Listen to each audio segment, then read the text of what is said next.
My mom told me I would never be able to be a singer because I sound like Shrek.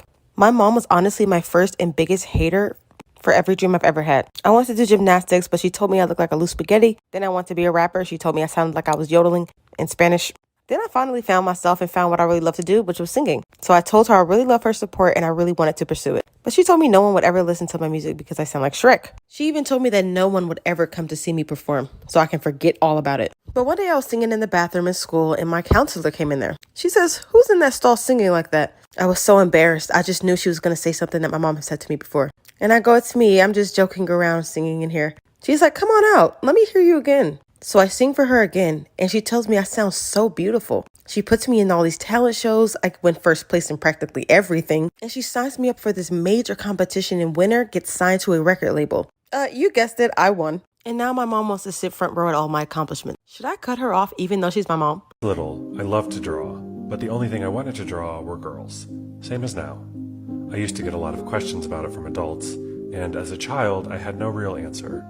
Girls were just the only thing I wanted to draw. I have a memory from when I was about 4.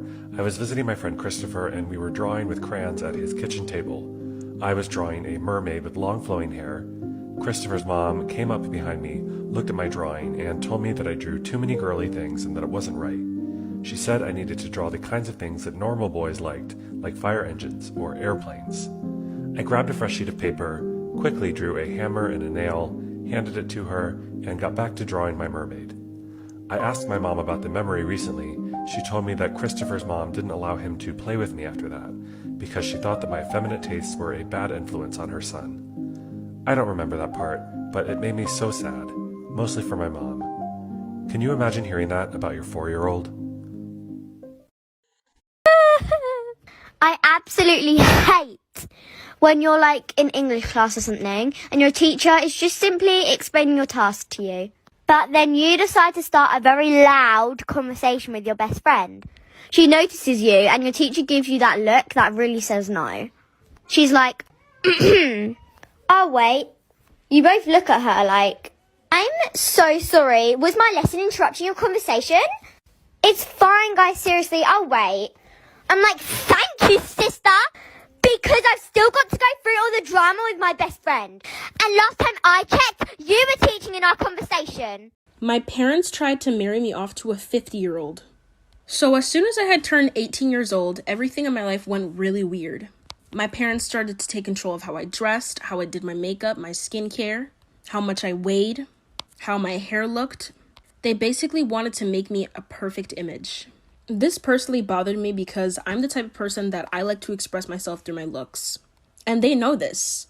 But when we would go to certain dinners and certain family events, they would always make me dress up differently. So we went to my sister's wedding, and I was having a great time. And then I noticed this old man staring at me and looking me up and down. He was actually talking with my brother, and they were pointing at me, and I was really confused to what this was.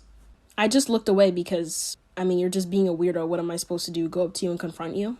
Shortly after that, my brother came up to me, and you will not believe what happens next. Make sure to follow and copy link for part 2. Part 2, my parents tried to marry me off to a 50-year-old. My brother had ended up coming up to me after speaking with that 50-year-old man. And I kid you not, he said, "Whatever you do, do not speak to that old man. Don't entertain him, don't look at him. You might as well leave this party if you have to, I beg of you." Then after that, he rushed to our parents and him and my parents started arguing. Then the 50-year-old man started walking towards me. I didn't know what to do at this point, so I panicked and I just ran to the restroom. The 50-year-old man ended up knocking on the bathroom door and asking, why don't I just come out and stop being shy? I was very uncomfortable, so I texted my friend Liza, and she came to the girl's bathroom and shooed him away. So after the wedding, my parents had went home, and in the car, they were just explaining to me that I needed to get married soon. I told them that I wanted to go to college and pursue an education to have my own career, and they were opposed against this. They said I should have a rich, wealthy man that'll take care of me so I won't ever have to work in my life. And you will not believe what happens next. Make sure to follow and copy link share for part 3. Part 3 of my parents tried to marry me off to a 50-year-old. So they basically told me that I should marry myself off to a rich and wealthy man, and that I should never have to work a day in my life. I just stood there in shock because I didn't know why they were saying stuff like this. We became poor just last year, yes, but I didn't think my mother would put me up to something like this. So I just sat in my room and reflected, and I still wasn't going to marry a 50-year-old man. So I was going to the kitchen to talk to my parents about it, but I heard them arguing. What my father said was exactly this.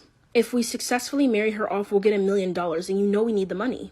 I just sat there in shock. So I ran back to my room, I began packing my things, and I asked my friend if I could just stay with her for a couple of months. And she allowed it. Flash forward 2 years later, I live in an apartment with my best friend, and now I attend college. I major in nursing. Do you think her parents were in the right? Let me know in the comments down below. If you want more story times like this, make sure to follow. Don't forget to copy, link, and share. It really helps. Thanks for watching.